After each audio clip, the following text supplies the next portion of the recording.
nunca murieron en realidad siguen vivos hoy en día. En películas, videojuegos y festivales. Caballeros. ¿Cómo sobrevivieron a emboscadas, contiendas y asedios? ¿Cómo ganaban combates singulares? O grandes batallas. ¿Por qué luchaban en torneos? ¿Y qué les convirtió en leyenda?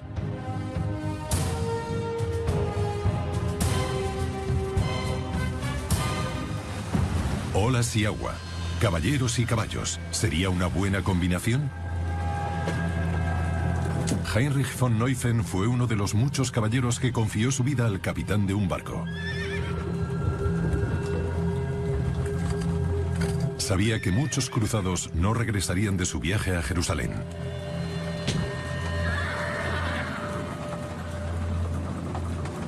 Lo había dejado todo atrás.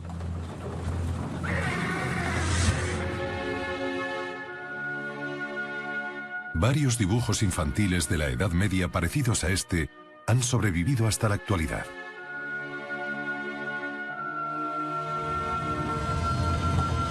Una cruzada era el mayor reto que podía asumir un caballero.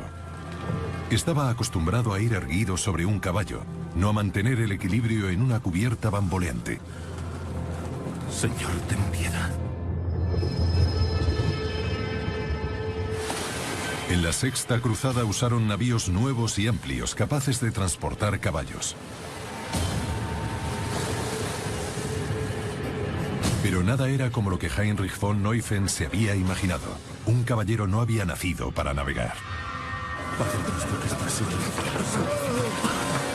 Por lo menos los caballos no pueden vomitar gracias a un esfínter situado sobre el esófago. Los cruzados pasaban 5 largas semanas en el mar enfrentándose al mal tiempo, a los piratas y a las enfermedades. Mas líbranos. Heinrich se había llevado una cruz bendecida por el Papa. Te lo rogamos, Señor. En lugar de realizar un peligroso viaje por tierra de 3000 kilómetros, los caballeros de la Sexta Cruzada zarparon de Brindisi al sur de Italia en junio de 1228.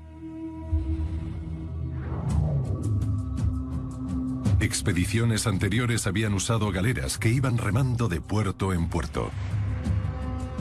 Los barcos de la Sexta Cruzada usaron instrumentos árabes de navegación y pudieron navegar por alta mar día y noche. Cada navío transportaba 40 caballeros y hasta 100 caballos. El Sacro Emperador Romano Federico II había reunido una gran flota para la Sexta Cruzada. 50 barcos transportarían 800 caballeros y 3000 soldados de a pie hasta el puerto de Acre, la entrada a Tierra Santa. ¡Adelante! ¡Cuidado con los caballos! ¡Eso es!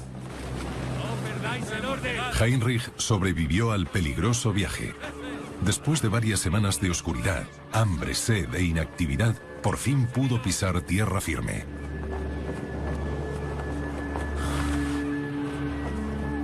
San Jorge. Protégenos, danos valor y llévanos a la victoria. El Papa Urbano II había prometido que todos los que murieran en las cruzadas recibirían el perdón inmediato de sus pecados.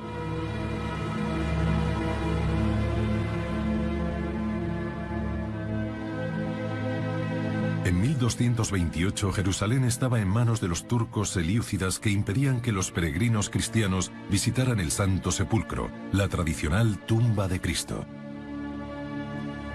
¡Que Dios nos ampare! ¡Marchemos hacia la victoria! ¡Sí! El emperador Federico estaba decidido a restablecer el libre acceso a Jerusalén. Una cruzada era una guerra religiosa contra la vil raza de los infieles, como decía el Papa Urbano. Las leyes caballerescas no se les aplicaban. Muchos caballeros también fueron a las cruzadas en Tierra Santa por amor a Dios, el Señor de los ejércitos. Se consideraban guerreros santos.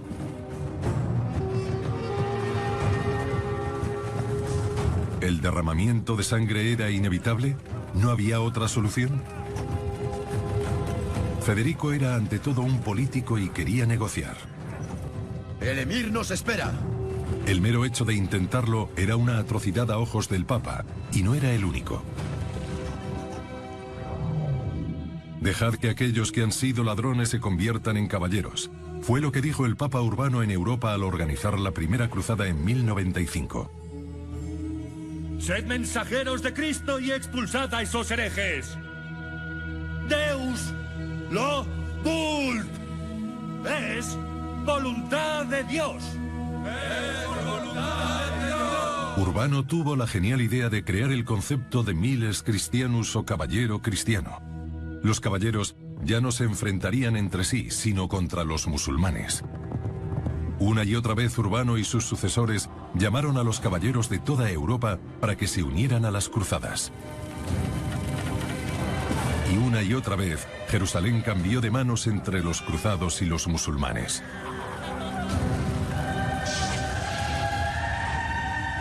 Ambos bandos se consideraban guerreros santos y eran igualmente brutales.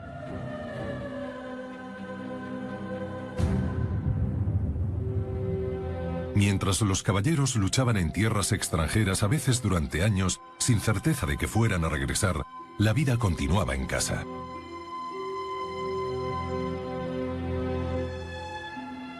La dama del caballero debía ocupar su lugar, incluso aunque según la poesía de la época, esperara eternamente. Crié un halcón durante más de un año. En palabras del poeta von Kürenberg. Y cuando lo hube domado, adorné sus plumas con oro. Se marchó volando a través del cielo y llegó a una tierra lejana.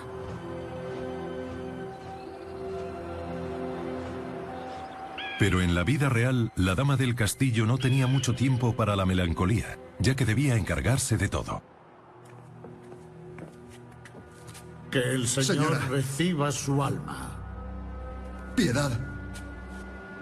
Será ahorcado, así es la ley. De acuerdo, pero ¿y la ley de gracia? Tu señor no lo aprobaría. Ahora soy yo la que estoy al mando. Soltadlo. Sí, pero... La justicia ha de templarse con la misericordia. Podemos ser magnánimos y aún así castigarlo. Azotadlo.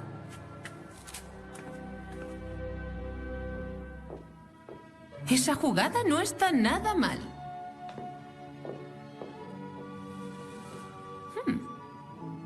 Pero la mía es incluso mejor. Fascinante. Una dama podía vivir sin su marido durante años, una situación que implicaba ciertas tentaciones. Ese fue el motivo de la aparición del amor cortés. El amor cortés consideraba una virtud caballeresca cortejar a una dama desde la distancia y jurarle lealtad solo a ella. Las canciones de amor del famoso manuscrito ilustrado, conocido como el Codex Manesse, alaban específicamente el amor platónico o casto. El poeta lírico Walter von der Vogelweide afirmaba que el amor carnal o terrenal debilitaba el cuerpo y hacía sufrir al alma. Aún así, costaba distinguir el amor cortés del amor físico. Sabemos desde hace tiempo que en la Edad Media, juglares profesionales viajaban de castillo en castillo. Les invitaban. ¿Y por qué? Por la sencilla razón de que proporcionaban una forma particular de entretenimiento. En sus historias, un noble cortejaba a una dama y la dama rechazaba sus insinuaciones. Esto nos puede parecer un poco raro hoy en día, pero en aquella época era popular porque siempre se añadían nuevos giros. El hombre podía declararse de maneras cada vez más elaboradas y la dama siempre encontraba nuevas formas de rechazarlo. Los juglares errantes cantaban sobre los peligrosos placeres del amor extramarital. Benditos sean tus labios rojos, bendito sea tu hermoso cuerpo, bendita sea esta dulce hora. La gente suspiraba por el amor y la pasión entonces tanto como ahora, y por eso las canciones de amor cortés versaban sobre el amor y el dolor, el deseo, la seducción y la fidelidad. Pero lo que él desea, ella no lo puede desear. El cruzado Heinrich von Neuffen llevaba más de un año lejos de su mujer y sus hijos, pero tuvo suerte. Jaffa, Belén y Jerusalén para los cristianos. ¿Los musulmanes podrán ir libremente a la mezquita? Libertad para musulmanes, judíos y cristianos.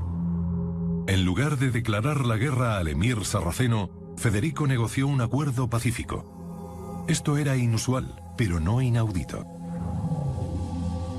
En el poema épico del siglo XIII, Wilhelm, el poeta Wolfram von Eschenbach nos da un ejemplo.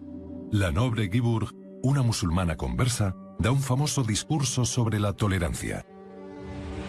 Esta es la venganza de una venganza. Los musulmanes os hicieron daño. Perdonadlos. El propio Dios perdonó a los asesinos de su hijo Jesús. Decís que son infieles. Todos fuimos infieles una vez. Adán, el primer hombre creado por Dios, era un infiel. Son las palabras de una mujer ignorante. Perdonad a los musulmanes, como vosotros fueron creados por la mano de Dios. No a la venganza por la venganza. Tablas, amigo.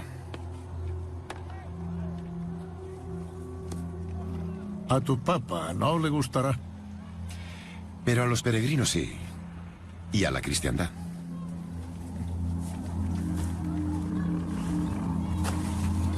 Ningún caballero hubiera esperado que la Sexta Cruzada terminara de forma pacífica.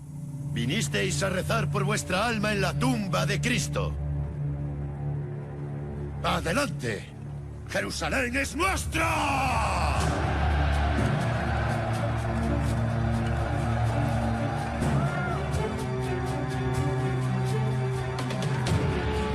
La Sexta Cruzada fue única.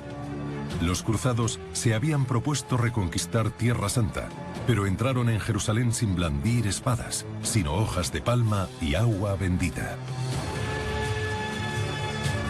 La figura del caballero cristiano nació en las cruzadas, y en la Sexta Cruzada los caballeros acataron los preceptos cristianos. ¡Jerusalén es nuestra!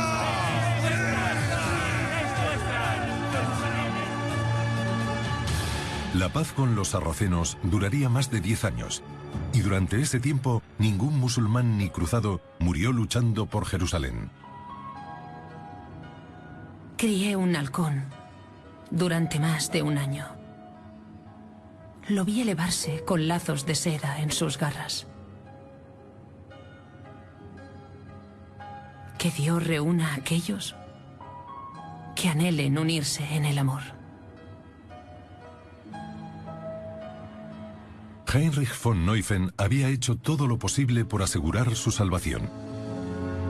Ya fuera por la divina providencia, como hubiera dicho él, o por buena fortuna, después de 2 largos años, pudo regresar a su castillo. En palabras de Eschenbach, incluso un caballero comparte el deseo de estar a salvo en su hogar y dormir en un lecho blando. Saluda a tu padre. Es un héroe. Hijo mío.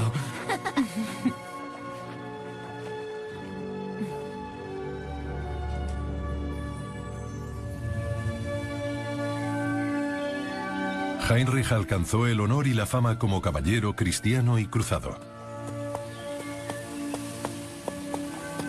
Otro caballero típico de la Alta Edad Media fue Juan de Bohemia. Podría haber sucedido a su padre como emperador, pero no lo hizo. Elegí ser caballero, y uno de los mejores, dijo. En su estandarte se leía, Ich dien, yo sirvo. Más que la mayoría de caballeros de su época, estaba muy solicitado como guerrero, consejero y supervisor de juicios por combate.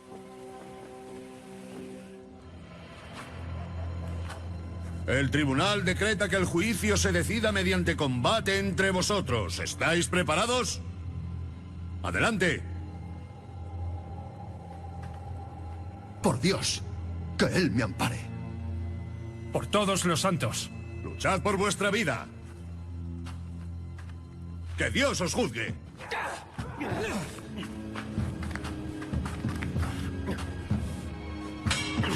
Un tribunal decretaba un juicio por combate si sus jueces eran incapaces de llegar a una conclusión. Entonces los caballeros tenían que establecer la verdad en una lucha a vida o muerte. Los ataúdes estaban preparados. Sin duda era una gran ventaja conocer los secretos de la lucha sin armadura. Pero Juan no permitía que fuera una refriega. ¡Dejaos ya de chiquilladas! ¡Sois caballeros, luchad como tales! ¡No como campesinos! Un caballero debía dominar las técnicas del combate cuerpo a cuerpo. Esa fue la lección que Alberto Durero enseñó en su manual sobre las peleas de espadas. Colócate como se ve en el dibujo. Avanza hacia él con el pie derecho y lanza una estocada. El manual de Durero sigue siendo la Biblia para los espadachines hoy en día.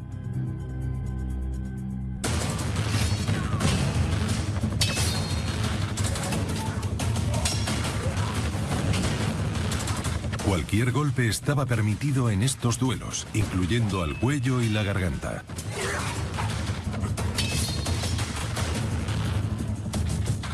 ¡Separaos! He dicho que os separéis.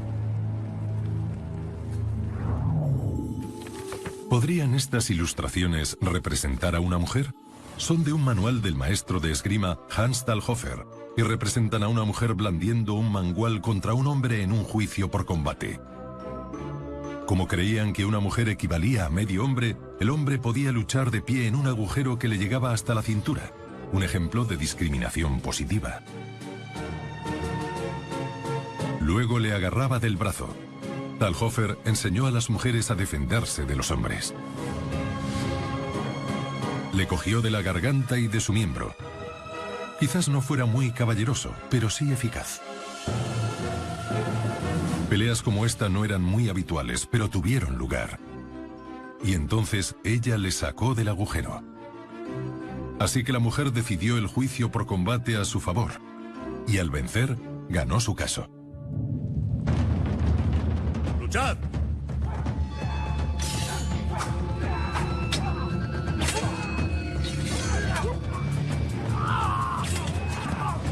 El culpable será derrotado y Dios emitirá su juicio por la mano del hombre más fuerte.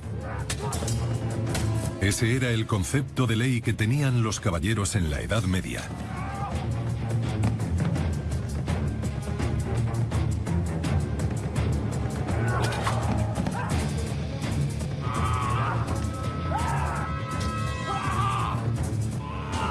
¡Piedad! ¡Deteneos!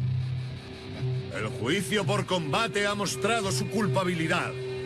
Pero seamos clementes como buenos caballeros. Entregadlo al tribunal.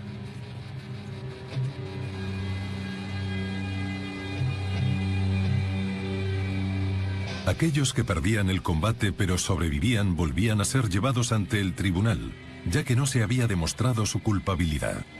Pero dependiendo de la gravedad de los cargos, todavía podían decapitarlos. Pero ¿qué probabilidades tenían los heridos de sobrevivir? Eran atendidos por barberos. Te pondrás bien. Te limpiaré la sangre. Trataban las heridas con pan mohoso. Habían aprendido por experiencia que el moho evitaba la aparición de la gangrena, que era letal. Un moho antibacteriano, la penicilina, sería descubierta por Alexander Fleming en 1928. ¿Y qué pasaba con los caballeros que perdían algún miembro? Los orígenes de la cirugía plástica se remontan a los duelos. Cuando el astrónomo Tycho Brahe perdió su nariz en un duelo, la reemplazó con una prótesis de oro. Las cuencas de los ojos eran cubiertas con los llamados ojos de presentación. Eran modelos sin adornos. Pero también había bonitas prótesis hechas de marfil y cristal. Y en un experimento a mediados del siglo XV, Antonio Branca usó un pliegue de piel de su propio brazo para hacer una nueva nariz. El predecesor de los brazos prostéticos funcionales fue fabricado a principios del siglo XVI por Gotch von Verlichingen y es una obra maestra de la ingeniería de precisión. Se convirtió en la seña de identidad de este caballero de la mano de hierro.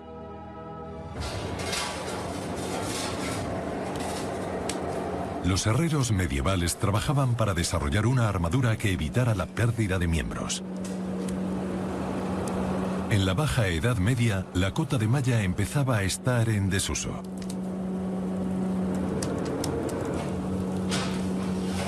En Austria, la familia Schmitzberger llevaba fabricando armaduras 5 generaciones, unos 200 años. Moldeaban cada pieza a mano. Para que la armadura tuviera la fuerza suficiente, el metal tenía hasta 6 milímetros de grosor. En la Edad Media, una armadura completa costaba unos 250 florines, el equivalente a por lo menos 2 granjas con sus trabajadores y animales.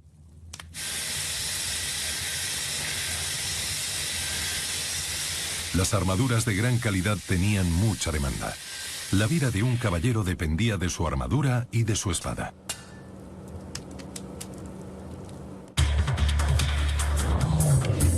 Una buena espada no se podía tomar a la ligera. Hemos consultado a algunos expertos para averiguar de lo que eran capaces. Andreas Kruger se dedica al estudio de las armas medievales. Aprendió a forjarlas él mismo y sabe usarlas como un auténtico caballero.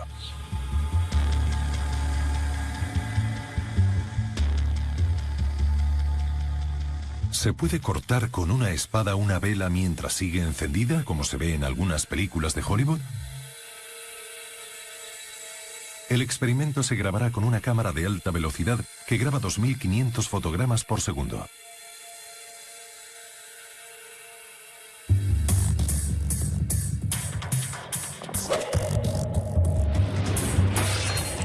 Una cosa está clara, un espadachín con buen ojo podría dejarnos a oscuras.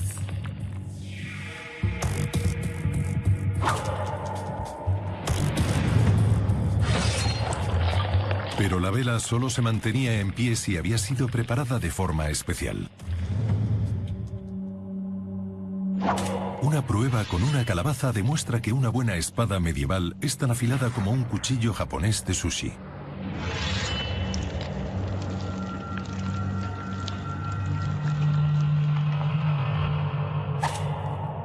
Aquí está cortando una esterilla enrollada como si fuera un brazo o una pierna.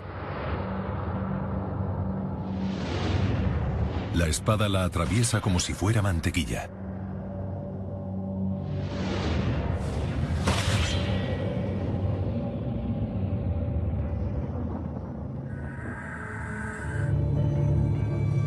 Así que un caballero necesitaba protección. Los caballeros vestían hierro de la cabeza a los pies para protegerse de mandobles y flechas. Una armadura completa estaba compuesta por hasta 150 piezas individuales. Algunos caballeros eran de verdad el caballero de la brillante armadura, o en el caso de los menos afortunados, una desgastada. Armamento y rearmamento. En la Edad Media también hubo carreras armamentísticas, y las armaduras no fueron las únicas que evolucionaron. Los castillos también. Sus dueños intentaban que fueran inexpugnables con torres y muros muy altos. Después de todo, la disuasión es la mejor defensa. Lo ideal era que con la apariencia fuera suficiente. Las fortificaciones eran privilegio de la nobleza. Construir un castillo significaba construir una fortificación. De hecho, Su objetivo era menos funcional que ostentoso. Por ejemplo, había almenas por las que un hombre no podía disparar y que, por si fuera poco, eran inaccesibles. O también puentes levadizos que ni siquiera se levantaban. Existía una gran variedad de elementos cuyo diseño no era funcional. Ahora nos cuesta entenderlo, pero en la Edad Media lo importante era el simbolismo. Juan de Bohemia llevaba asediando castillos desde los 14 años y no se impresionaba fácilmente. ¡No puede ser! ¡Deprisa! Deben ser más veloces. Para un caballero, un asedio formaba parte de su trabajo. Espero mucho más que eso. ¡No os detengáis! ¡Seguid! Era su manera de adquirir propiedades y poder. Pero ¿y si no lograban tomar el castillo al primer asalto? ¿A qué podrían recurrir?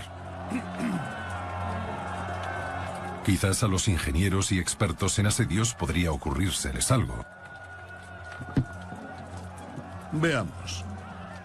Enseñadme de qué sois capaces. ¿Cuánto pedís por esa torre? 200. No está nada mal. Había torres de asedio para superar los muros del castillo y arietes para derribar puertas. Los ingenieros medievales inventaron todo un arsenal de máquinas de asedio para derribar varias formas de fortificaciones. El fundíbulo era capaz de lanzar pesadas rocas a muros a 400 metros de distancia. ¿Y el fundíbulo? 500 florines. Tener un fundíbulo es esencial. Por supuesto.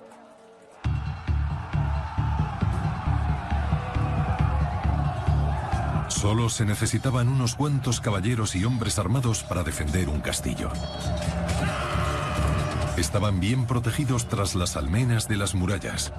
Pero los atacantes necesitaban cientos de caballeros, máquinas de asedio y cientos de subordinados que tenían que ser alimentados y pagados durante semanas o incluso meses. También había que transportar los fundíbulos hasta el castillo y los controlaban unos especialistas. ¡Lanzad! ¡Lanzad! Piedras y flechas llovían desde las torres donde se usaban los arietes. Un asedio no era un picnic. Torres de asedio de hasta 40 metros de alto podían bajar sus puentes levadizos hasta la muralla del castillo. Pero durante el combate cuerpo a cuerpo posterior, los defensores tenían una clara ventaja. Subir por una escala de asalto era una misión suicida.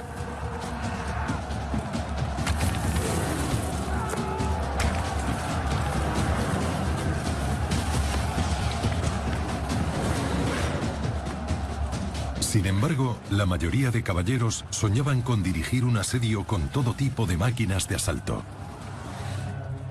Estoy impresionado, pero eso cuesta una fortuna. ¿Quién podría hacerlo?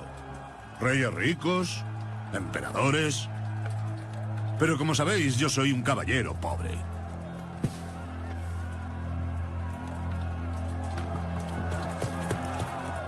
Lo haremos a mi modo. Necesitamos tantos hombres armados y campesinos como sea posible. Quien pueda acabar. Seguid, seguid. Estos ingenieros tienen grandes ideas, pero son demasiado caras. Muy triste. Al final, lo único que pudo permitirse Juan fue la clásica técnica del socavado. Los asediadores cavaron un túnel bajo los muros y las torres del castillo esperando no encontrarse con un túnel de sus contrincantes. Al final del túnel, excavaron una sala y la llenaron con cualquier cosa que ardiera. Empaparon madera seca con aceite para avivar las llamas. Luego solo tenían que esperar a que los muros y las torres colapsaran. Quizás no fuera muy galante, pero sí eficaz. Sabemos que utilizaron técnicas rastreras. Catapultaban heces y cadáveres al interior de los castillos y ciudades para intentar contagiarles enfermedades. Era bastante desagradable. Un ingeniero militar italiano del siglo XV llamado Taccola incluso recomendó el uso de animales. Los empapaban de brea, los prendían fuego y los lanzaban a las ciudades. Los gatos y los ratones, por ejemplo, salían corriendo y propagaban las llamas. Era una táctica bastante brutal, tanto para los animales como también para la gente. Otro conflicto brutal. La invasión de Francia por parte de Eduardo III en 1346. El rey Felipe de Francia pidió ayuda a nobles de toda Europa y muchos caballeros acudieron a su llamada para salvar la monarquía francesa. Juan de Bohemia, uno de los mejores, también quería hacer honor a su lema: yo sirvo. Y no quiso perderse la lucha contra los ingleses, aunque a la edad de 50 años ya se había quedado ciego, por lo que recibía el apodo de Juan el Ciego.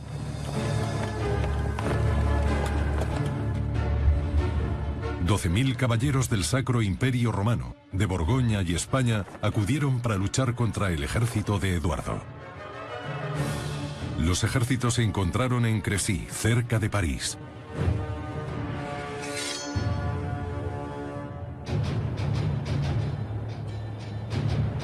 Juan de Bohemia lideró a 500 caballeros en esa batalla.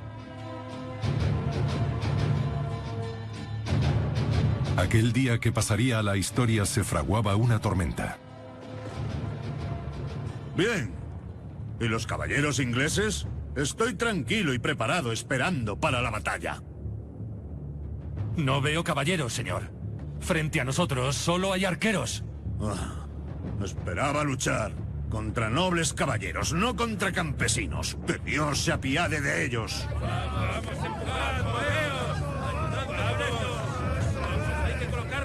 Ahora los caballeros se están desmontando para luchar a pie. Eso es indigno de un caballero.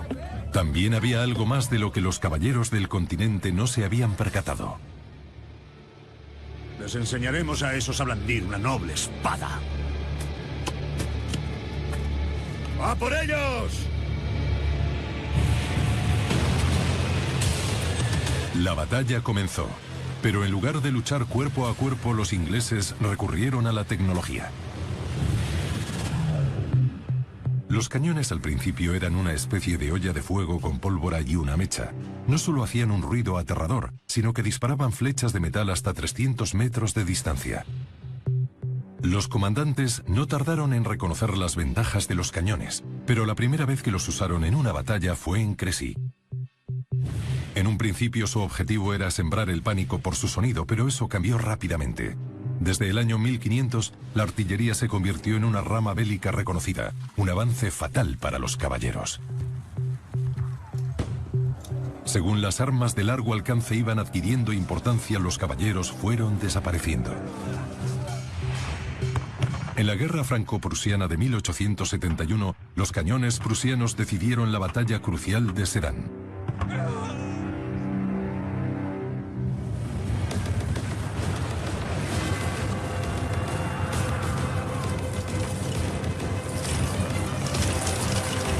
Los arqueros ingleses tensaron sus arcos y lanzaron una lluvia constante de flechas sobre los caballeros que atacaban desde el continente. Hirieron en el blanco, sobre todo derribaron caballos, obligando a los caballeros a luchar a pie.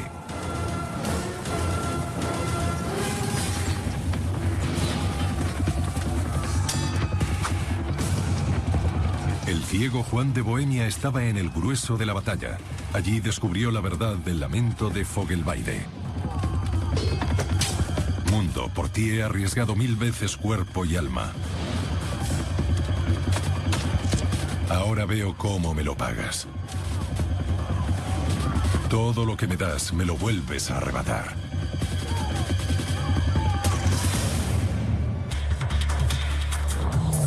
¿La armadura de los caballeros en Crecy podría protegerles de las flechas inglesas?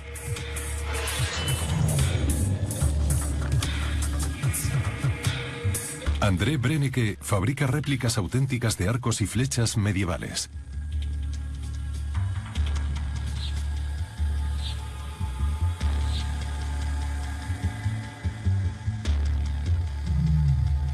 Este arco inglés en concreto está hecho de madera de tejo, que es ideal para hacer arcos. La albura, que se encuentra justo debajo de la corteza, absorbe muy bien la tensión. Los extremos, que sujetan la cuerda, están hechos de cuerno, lo cual evita que la madera se rompa. Y en caso de emergencia, el cuerno también puede ser usado como arma. Gracias a sus armaduras de acero, los caballeros estaban mejor protegidos que nunca. Pero algunos afirman que las flechas inglesas con puntas que pesaban 16 gramos eran capaces de penetrar una armadura completa.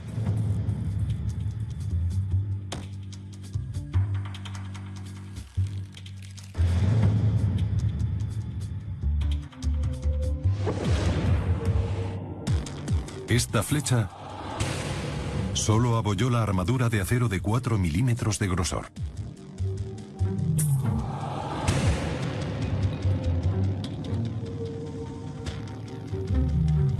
Pero incluso la mejor armadura tiene sus puntos débiles. Las nuevas armas y tácticas hicieron que el concepto de guerra de los caballeros quedara obsoleto. El 26 de agosto de 1346 por la tarde, la batalla de Crécy había terminado. Los ingleses habían vencido. Según cuentan, el rey Eduardo dijo: "Aquí cayó la flor de la caballería europea, pero el más valiente de todos fue Juan".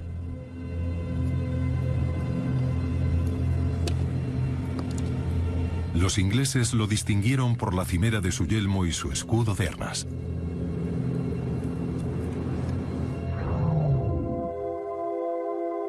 Tras la batalla, el príncipe de Gales, Eduardo el Príncipe Negro, se llevó el yelmo y el estandarte de Juan como trofeos. Y rindió tributo al coraje de Juan adoptando las 3 plumas blancas de avestruz y su lema: "Yo sirvo". Y todavía aparecen en muchas monedas de 2 peniques. La figura de Juan el Ciego se convirtió en sinónimo de galantería y lealtad hasta la muerte. Tras la batalla de Crécy, gran parte de Francia cayó en manos de Inglaterra, hasta que 80 años después, una campesina llamada Juana tuvo unas visiones de figuras celestiales en la capilla del pueblo de Domremy, que le dijeron que liberara Francia. El norte de Francia estaba bajo dominio inglés hasta Orleans. Juana pretendía cambiar eso y se dirigió a Vaucouleurs. ¡Baudricourt! Dame hombres y llévame ante el rey. Dios ha hablado conmigo. Y haré todo lo que el Señor me ha pedido, sin tener que humillarme ni doblegarme ante nadie. En 1429, Juana se cortó el pelo, se vistió con ropas de hombre y cogió una espada. ¿Estaba loca? ¿Poseída por el diablo? ¿O era la Virgen enviada para liberar a Francia como decía la profecía? Los franceses creían que era la enviada del Señor y la siguieron. Los generales ingleses pensaron que era una broma cuando una campesina vestida con una armadura les declaró la guerra. Pero no se reirían mucho más. Juana se atrevió a hacer lo que el rey francés y sus generales no habían osado. Bajo su liderazgo, los soldados franceses recuperaron Orleans en manos inglesas. El 8 de mayo de 1429 reconquistó Orleans para Francia y su rey. La doncella de Orleans se convirtió en una heroína nacional y el rey la ennobleció. Sin duda eres ella. La Virgen de la Profecía. Noble rey, ya no hay obstáculos. Los ingleses nos temen. Pienso que debemos luchar contra ellos hasta expulsarlos de Francia. Desde una base en Reims, donde Carlos fue coronado rey de Francia, gracias a sus esfuerzos, Juana fue liberando una ciudad tras otra. Sin embargo, cuando fracasó en el asalto crucial a París, Carlos le retiró su apoyo, prefiriendo una solución diplomática con los ingleses. Su doncella guerrera había adquirido demasiado poder para su gusto. Por favor, decidme qué debo hacer. Se acabó.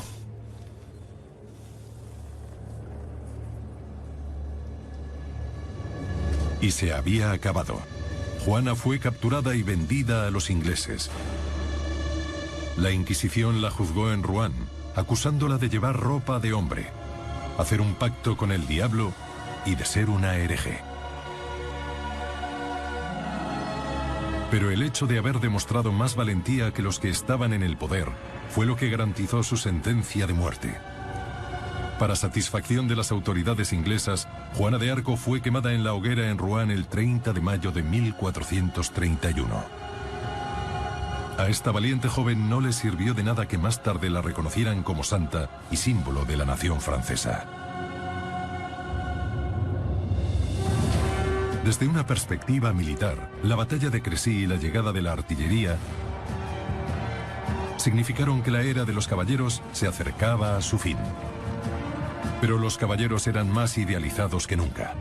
Algunos pasaron a formar parte de leyendas, entre ellos Gotch von Verlinghen, Gotch de la mano de hierro, que había vivido a base de contiendas y saqueos. Los torneos se convirtieron en espectáculos mayores todavía. Incluso emperadores como Maximiliano, que se decía tenía el corazón de acero por sus muchas batallas, rompieron alguna lanza en las justas.